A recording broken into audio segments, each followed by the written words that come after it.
I was absolutely certain I had just insulted the most powerful being in the sector. The throne room of the Varelian Concord was silent in a way that made my ears ring. Thousands of alien eyes, compound, luminous, faceted, or disturbingly human, were fixed on me. At the center of it all stood Queen Zalthera, sovereign of the Varelians, her towering form coiled upon a living dais of bioengineered crystal. Her crown was not metal, but a lattice of glowing nerve filaments woven directly into her skull. Her wings, vast, translucent, veined with slow-moving light, were partially unfurled in what every briefing document had warned me was a prelude to judgment.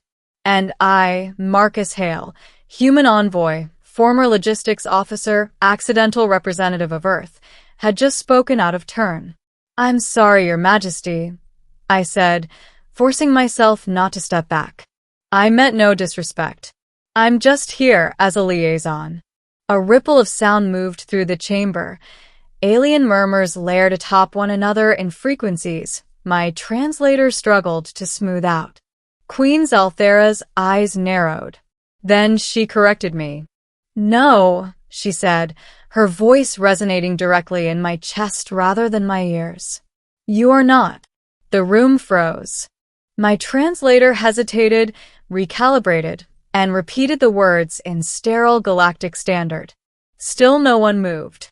The Concord's High Council, beings who ruled star systems older than human civilization, shifted uncomfortably. I swallowed. "Not a liaison?" Her wings folded with deliberate grace. "You misunderstand your role, Marcus Hale of Earth." The way she said my name, carefully, precisely, made my skin prickle. "You were never sent here to speak for humanity," the Queen continued. "You were sent here to remind us what we forgot." That was when I realized something was very, very wrong. 3 months earlier, I'd been an unremarkable officer stationed on a resupply platform orbiting Mars. Earth was the newest member of the Concord, barely tolerated, viewed as aggressive primates who somehow survived their own worst impulses. The Varelians had nearly voted to quarantine us permanently. Then the collapse happened. An extragalactic force, self-replicating machine entities known as the Keth, had torn through outer systems with terrifying efficiency. Entire civilizations fell silent in weeks. The Concord fleets, advanced and ancient, were failing. That's when Earth volunteered ships. Old ships. Undergunned. Overcrewed. Piloted by people who had never known a galaxy without war. Humanity's doctrine wasn't elegant. It wasn't clean. But it was relentless. We didn't retreat when shields failed. We didn't disengage when casualties climbed. We adapted, improvised, and kept fighting long after logic said we should have broken. The Keth slowed. The Concord noticed. I was chosen as an envoy because I had coordinated joint logistics during the first combined fleet action. I spoke 3 trade languages. I knew when to shut up. At least I thought I did. "You are mistaken," I said carefully, choosing each word like a minefield. "Earth doesn't presume to lecture the Concord." The Queen's mandibles, delicate yet sharp, flexed in something that might have been amusement. "And yet," she replied, "your species lectures us by example."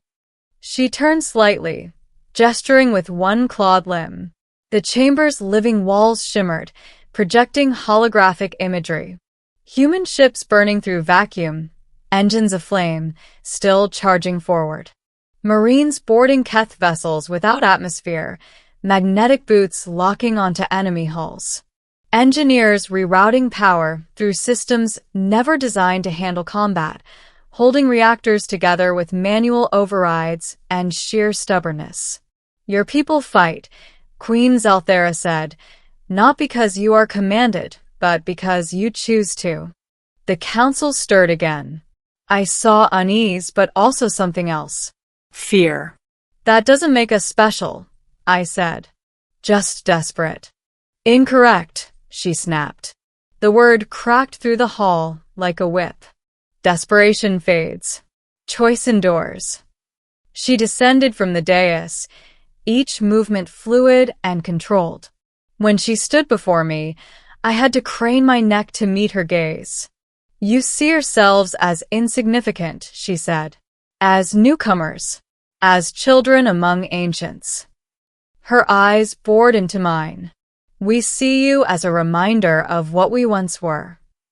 The Varelians had ruled for tens of thousands of years. Their empire was built on calculated warfare, optimized casualty ratios, and predictive modeling so advanced it bordered on precognition. They fought wars like chess. Humans fought like survival itself was personal.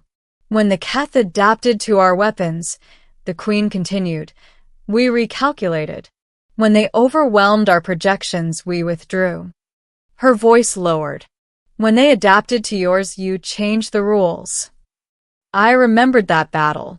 The one where human commanders deliberately shut down their own targeting AIs, reverting to manual firing patterns so chaotic the Keth couldn't predict them. It had been insane. It had worked.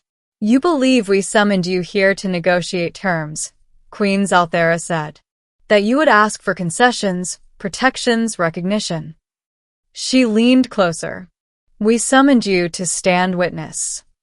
The floor shifted.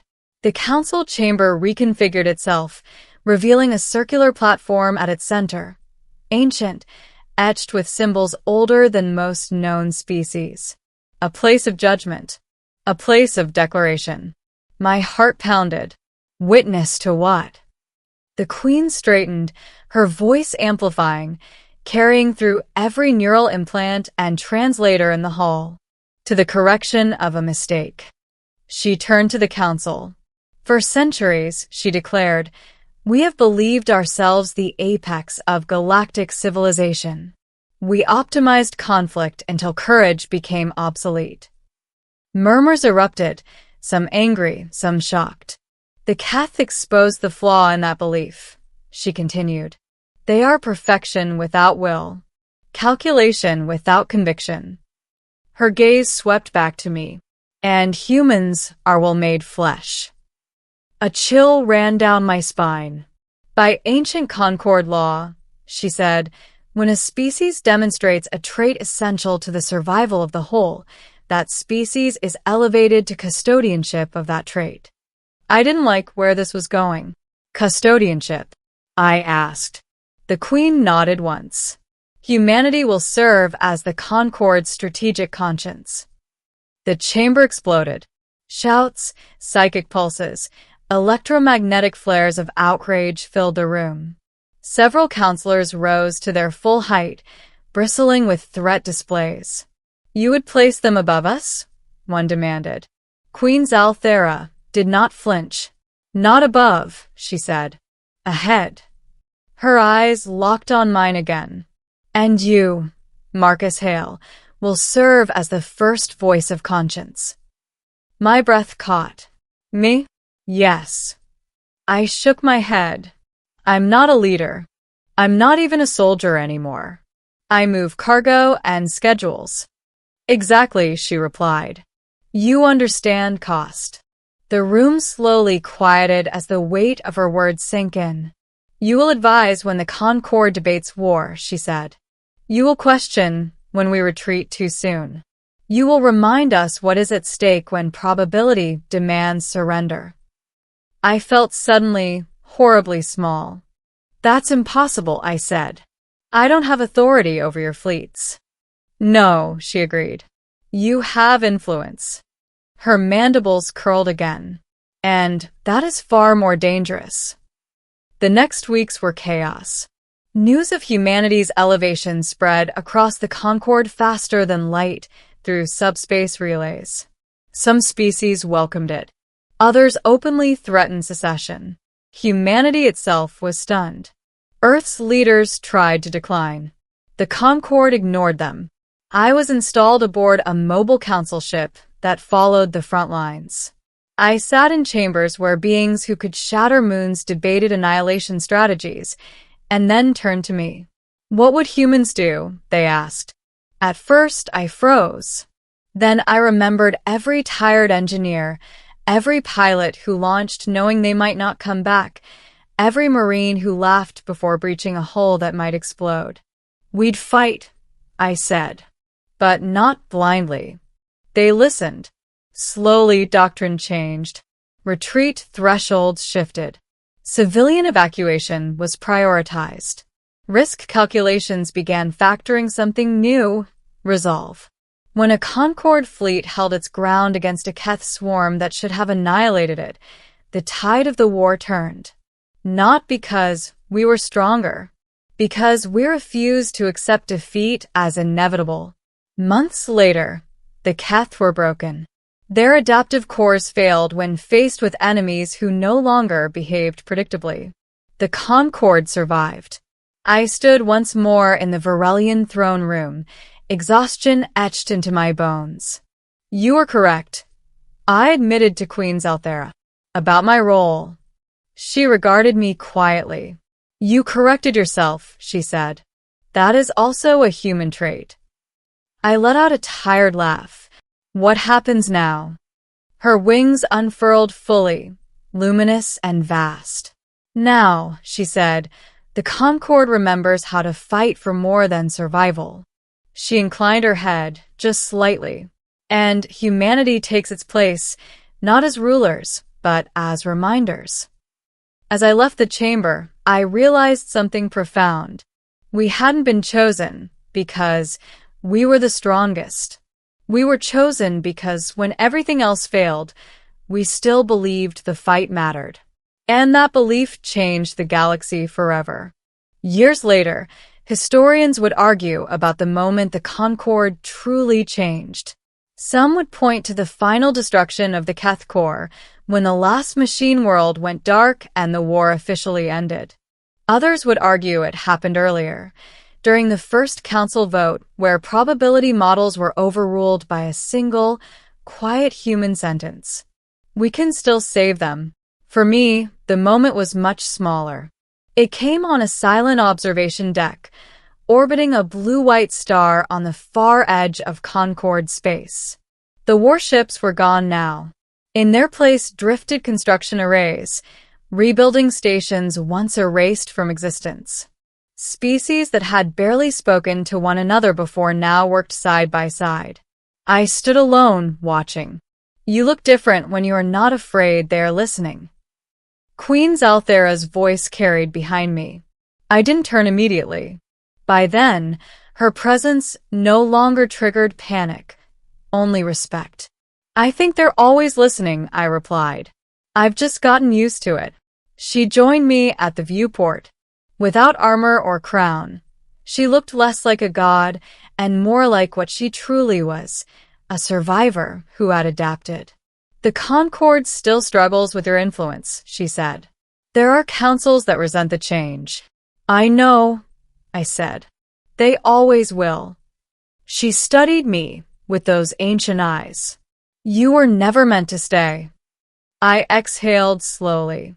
Neither was humanity. Earth's ships had already begun withdrawing from the frontiers, returning to patrol routes closer to home. We had done what we came to do. Humans were restless by nature. We didn't linger where we were no longer needed. The role of strategic conscience will not disappear, Zalthera said. Others will take your place. They should, I replied. It was never about one person. She inclined her head, acknowledging the truth. You corrected us, she said softly, when we forgot ourselves. I finally turned to face her. No. You let yourselves remember. For a long moment, we simply watched the star burn, silent, constant, uncaring of who observed it. When I left the council ship days later, there was no ceremony, no grand declaration. Just a single line added to the Concorde Charter. In all future conflicts, humanity shall be consulted, not for strategy alone, but for purpose. Back on Earth, life went on. Kids still complained. Engineers still argued. Soldiers still trained for wars that might never come. But across the galaxy, something fundamental had shifted. The Concorde no longer fought merely to endure. They fought to protect. And whenever a fleet hesitated, whenever logic whispered that survival demanded surrender, someone would ask the question that humans had brought with them into the stars. What is this worth fighting for? That question echoed farther than any weapon. Long after my name faded from records, long after the war became history, humanity's role remained quiet, persistent, unignorable. Not conquerors, not kings, just the species that reminded the galaxy that courage was not obsolete, and never would be.